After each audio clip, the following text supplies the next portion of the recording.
Hello my YouTube family, welcome back to my YouTube channel Palak beauty care salon. I hope आप सब fine होंगे, खुश होंगे, अपने अपने घर में अच्छे होंगे। चलिए स्टार्ट करते हैं आज का हमारा ट्यूटोरियल। तो आज का ट्यूटोरियल हमारा है आईब्रोज थ्रेडिंग के बारे में। आप इनका बिफोर का देख लीजिए, इनकी आईब्रोज कितनी फुल ग्रोथ आई है, कितनी ऊपर से नीचे से कैसी तरह की ग्रोथ है आपने देखा है। अब इनका आफ्टर का देखिए आप, कितनी सुंदर, कितनी परफेक्ट शेप बन के आया है, कितना पॉइंटेड शेप बन के आया है और कितनी अच्छी लग रही है इनकी आईब्रोज। चलिए अब स्टार्ट करते हैं हम इसका full tutorial step by step कि किस तरह से मैंने इनकी आईब्रो में शेपिंग दी है। तो इस तरह की आईब्रो में जिसमें ऊपर की तरफ आप देख रहे हैं आगे की साइड पैचेस हैं, वहाँ पे ग्रोथ नहीं आई हुई है। तो हम सबसे पहले ऊपर से ही थ्रेडिंग बनाना स्टार्ट करेंगे। अगर आपको दिख रहा है कि ऊपर से पैचेस हैं तो क्योंकि हमें देखना है कि वो पैचेस क्लियर नहीं दिखने चाहिए, हमें उनको हाइड करना है। तो वहाँ से हमें ग्रोथ नहीं निकालनी है, सिर्फ एक्स्ट्रा शेप ही क्लियर करना है। अगर आपने ज़रा भी ग्रोथ निकाल दी ना तो वहाँ पे और ज़्यादा गड्ढा दिखेगा और ज़्यादा बैल्डनेस दिखेगी और आईब्रोज बिल्कुल अच्छी नहीं लगेंगी। इसलिए अगर जहाँ से भी पैचेस होते हैं, सपोज़ नीचे से, अगर आईब्रोज के नीचे की तरफ पैचेस होते तो हम नीचे से स्टार्ट करते हैं। लेकिन अगर आपने दिख गया कि ऊपर से पैच है, ऊपर से ग्रोथ नहीं आई हुई है, तो जहाँ से आपको लग रहा है कि ग्रोथ नहीं दिख रही है आपको और आपको पॉइंटेड शेप देना है तो आप वहीं से स्टार्ट करेंगे। अगर ऊपर ग्रोथ नहीं है तो ऊपर से, नीचे ग्रोथ नहीं है तो नीचे से स्टार्ट करेंगे, जिससे हम आईब्रो पतली ना कर पाएँ और हम एक्स्ट्रा शेप दे के, एक्स्ट्रा ग्रोथ निकाल के आईब्रो में शेप दे सकें, जिस तरह से मैं कर रही हूँ इस वीडियो में। ऊपर से शेप देने के बाद हमने नीचे से भी इनकी जितनी एक्स्ट्रा ग्रोथ थी ना सारी क्लीन कर दी है। और हमने गाइडलाइन पहले ही विजुलाइज कर ली थी कि हमें पॉइंटेड शेप चाहिए, क्लाइंट को भी पॉइंटेड शेप चाहिए था, लेकिन ऊपर से इनकी ग्रोथ कम थी, इसलिए सबसे पहले ऊपर से पॉइंटेड शेप दिया, शार्पनेस दी आईब्रो में, और उसके बाद हमने नीचे से जो एक्स्ट्रा हेयर ग्रोथ थी इनकी वो क्लीन की। इस तरह से क्लीन करनी है कि इनका पॉइंटेड शेप आए। आप देख रहे हैं स्लाइड ए शेप में, ये मैंने अपने प्रीवियस ट्यूटोरियल में मेंशन किया था, जब भी पॉइंटेड शेप आपको देना होता है तो आप स्लाइड ए शेप में थ्रेड चलाते हैं, नीचे से, जैसे ऊपर से नीचे की तरफ, आगे की साइड, नीचे पीछे की तरफ, नीचे से ऊपर की साइड। समझ गए होंगे आप, नीचे से ऊपर, ऊपर से नीचे, बन गया ना आपका ए।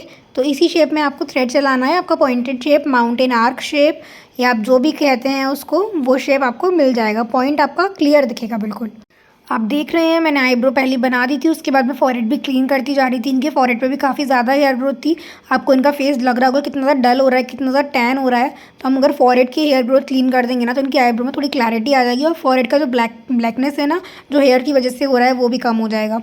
अब आईब्रो को फॉरहेड करने के बाद मैंने दूसरी आईब्रो में भी ऊपर की तरफ से शार्पनेस दे दी थी, शेपिंग दे दी थी बिल्कुल। जो भी एक्स्ट्रा हेयर ग्रोथ थी उसको निकाल के उसके बाद मैं नीचे से शेपिंग दे रही थी इनकी एक्स्ट्रा ग्रोथ जो भी है उसको क्लीन करके। अब आप देख रहे हैं वीडियो में कि कितनी ज़्यादा हेयर ग्रोथ है इनकी नीचे, और दूर दूर है, थोड़ी थोड़ी पास है, थोड़ी थोड़ी दूर है, लेकिन आईब्रो से नीचे की तरफ है और काफ़ी ज़्यादा डेंस है। तो हम अच्छे से थ्रेड को स्किन में प्रेस करके चलाएंगे, जिससे जो इनके हेयर्स हैं वो अच्छे से निकल जाएं। और हेयर निकालने से पहले आप पाउडर ज़रूर लगा दें, थोड़ा सा लगाना है, बहुत ज़्यादा भी नहीं लगाना है, सिर्फ इतना कि स्किन का मॉइस्चर ख़त्म हो जाएगा। अब समर सीज़न है तो मॉइस्चर बहुत ज़्यादा होता है, स्वेटनेस भी होती है, तो इसलिए आप पाउडर लगा के ही आईब्रो शेपिंग करें अपने क्लाइंट की। बहुत अच्छे से आईब्रो शेपिंग तभी हो पाएगी आपकी। आप देख रहे हैं वीडियो में कि मैं इनकी नीचे से शेपिंग देते वक्त इनकी लेंथ मैंने बिल्कुल कम नहीं करी है। मैं लेंथ कभी भी आईब्रोज़ की शॉर्ट नहीं करती हूँ, क्योंकि शॉर्ट आईब्रोज़ हमेशा बुरी लगती हैं, अच्छी नहीं लगती, फेस का लुक ख़राब करती हैं। अब मैंने नीचे से भी शेपिंग दे दी है। आप देख रहे हैं इनकी आईब्रो कितनी अच्छी सुंदर बन गई है।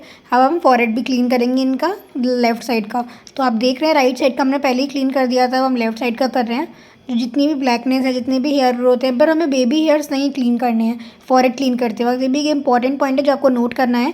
अगर आप बेबी हेयर्स क्लीन करते हैं ना फॉरहेड के, तो फॉरहेड आपका बैल्ड लगता है, उसमें अच्छा नहीं लगता, गंजापन लगता है, जैसे हम बोलते हैं, बैल्डनेस लगती है उसमें, तो वो आपकी फेस का लुक ख़राब करता है। इसलिए आप बेबी हेयर्स रिमूव ना करें। जो एक्स्ट्रा हेयर ग्रोथ दिख रही है, जिससे फॉरहेड में ब्लैकनेस आ रही है, छोटे छोटे हेयर्स जो आपको दिख रहे हैं, सिर्फ वही रिमूव करें। जो हमारी राइट आईब्रो है उसमें भी मैंने ऊपर से भी अच्छे से शेप दे दी है। हमें अच्छे से बिल्कुल स्ट्रेट धागा चलाना है। आप चलाएं तो नीचे से ऊपर चलाएं, बिल्कुल स्ट्रेट लाइन में चलाएं, जिससे जो आपके हेयर हैं वो एक साथ एक ग्रोथ में एक लाइन में निकलें, टेढ़े मेढ़े ना निकलें। और उसके बाद मैंने दोनों आईब्रोज़ को कंपेयर किया, तो मुझे जो हमारी लेफ्ट आईब्रोज थी उसमें थोड़ा डिफरेंस लग रहा था, तो उसको सिमिलर करने के लिए मैंने फिर से उसमें थ्रेड चलाया। आप देख रहे हैं कि किस तरह से मैं इनकी हेयर ग्रोथ क्लीन कर रही हूँ और कहाँ कहाँ डिफरेंस आ रहा था इनकी आईब्रो में, किस तरह से हमें उसे सिमिलर करना है, दोनों आईब्रोज में सेम शेप देना है, पॉइंटेड शेप देना है।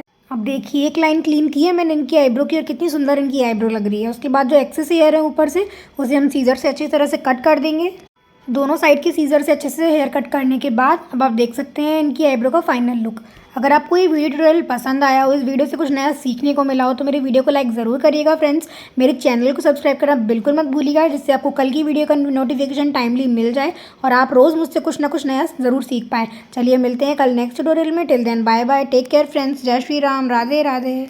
जो भी मेरे न्यू व्यूअर्स हैं जिन्होंने अभी तक चैनल सब्सक्राइब नहीं किया है, तो आप ज़रूर से कर लीजिएगा, क्योंकि रोज़ मैं आपके लिए कुछ ना कुछ नया लेके आने वाली हूँ। चलिए मिलते हैं कल, देखते हैं कल आपके लिए क्या लेके आती हूँ नया। जय श्री राम।